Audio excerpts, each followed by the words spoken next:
Hi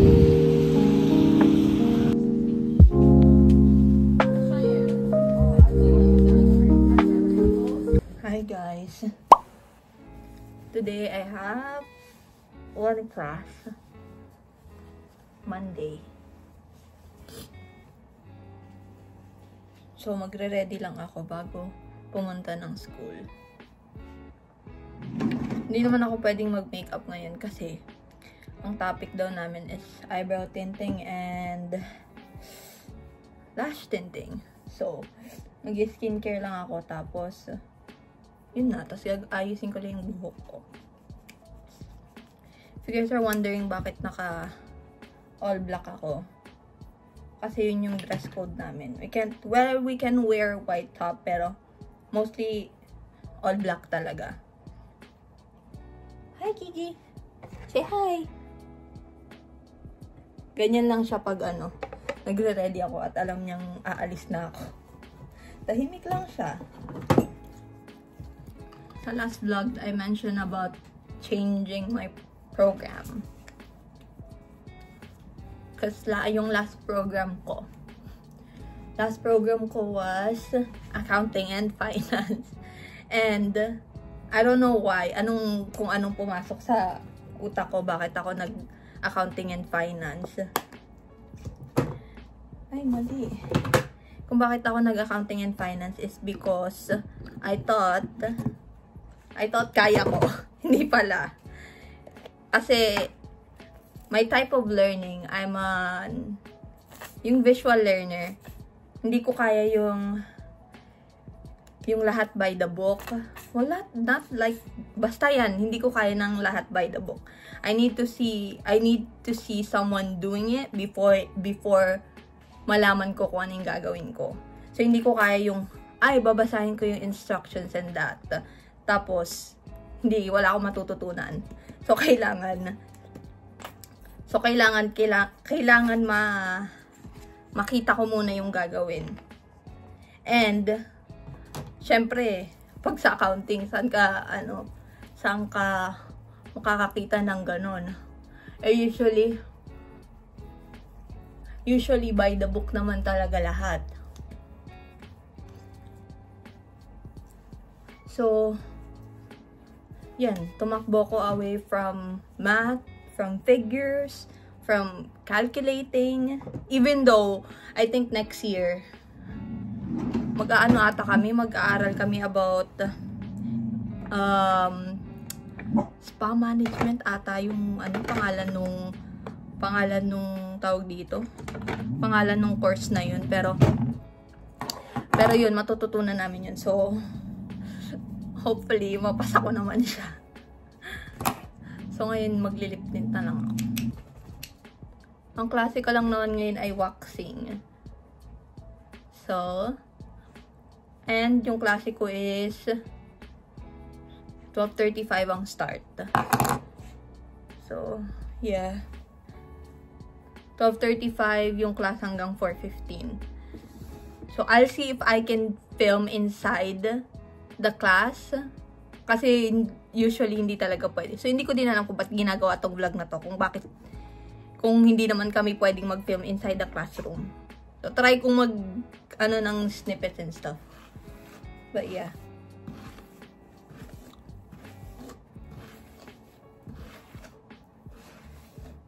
May uniform kami, pero ang pangit niya. So, isusuot ko na lang siya mamaya pagdating sa school. Plus, ang dami kong bit-bitin. Ang dami kong bit-bit, guys. As in. So, yan lang. Tapos, ayusin ko lang yung buhok ko. Hindi ko nga alam kung mag-gel ako or what eh.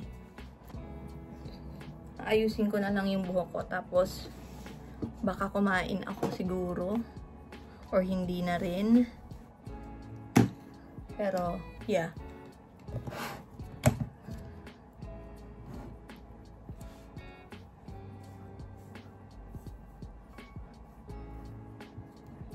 O, yung hirap din maging esthetician na. Lots of, madami ka ding dapat na matutunan. I know most of you guys are like, have done, well, not most of you, but baka some of you have done like facial treatments, nagpa-wax na, ganyan. And then, maybe you guys are just thinking na, oh, ang dali ng trabaho nila, ganyan-ganyan. Pero, like, appreciate your estheticians too. Because they took the time and effort to learn about skin. What's, like, kung ano yung mga contraindications, kung ano mga dapat nilang gawin sa skin nyo, sa specific skin type nyo. Like, hindi din siya madali kasi, syempre, you're talking about science as well. Diba? Hindi nga ako lumayo nga ako sa math. Science naman ang lumapit.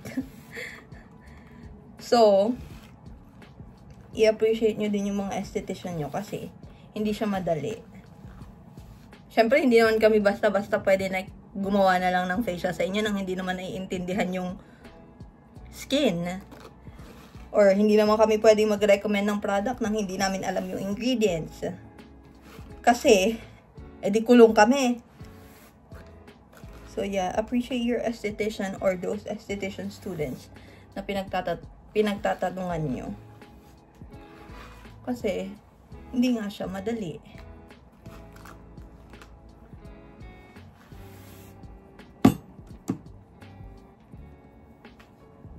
So, okay na yung buhok ko kasi hihiga din naman kami sa classroom. So, baka masira din yung buhok ko. Or hindi ko alam kung hihiga kami. Pero most likely, hihiga kami ngayon sa classroom. Ay. Okay. Bye, guys. I'll see you later. Those are the bags that I have to carry. My kit and my personal belongings and my uniforms there. And that's you. He knows I'm gonna leave. Is Mama gonna leave? Where's Mama going? We're gonna stay here? Yeah? Yeah? Where's Mama going?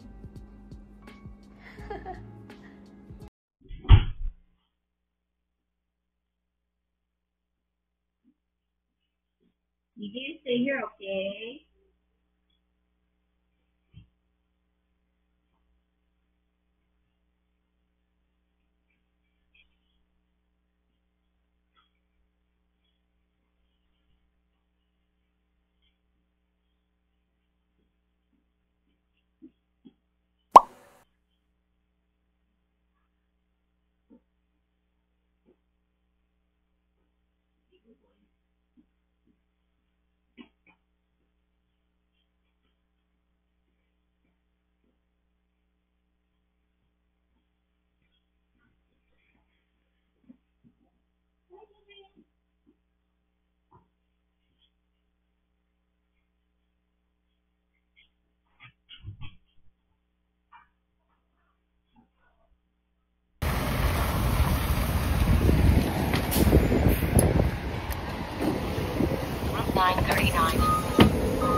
Maagapan man ako. Ang klase ko 12:35 pa.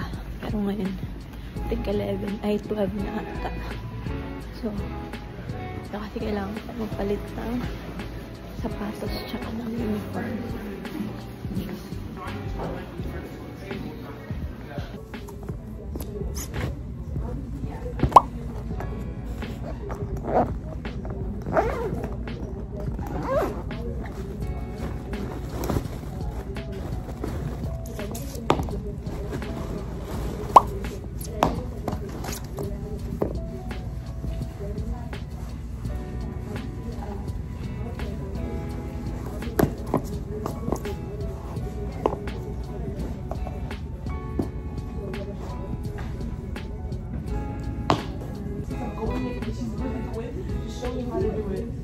Oh my god. She just puts the iPad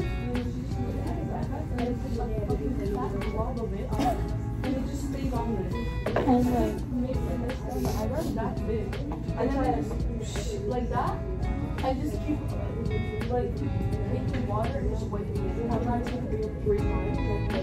I'll try to make it. Maybe I should watch the video. No, the MP4 is like 5 times. Imagine she's inside there. I was here with the kid. Oh, I see.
Do you remember the date? When we did something or at the end of class?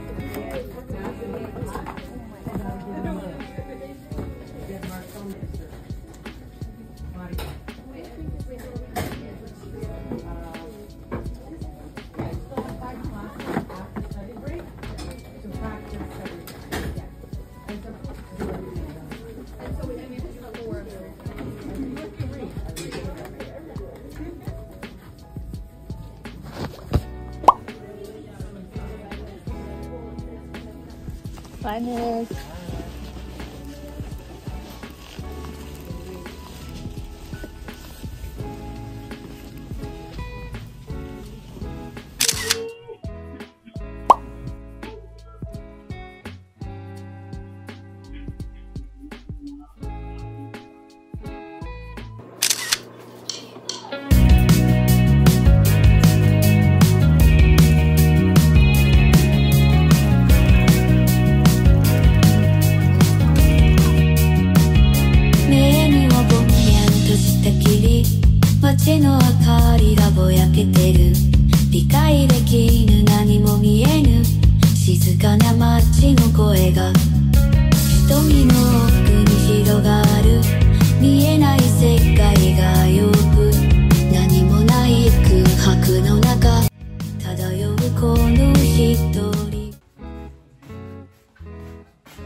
Hi guys.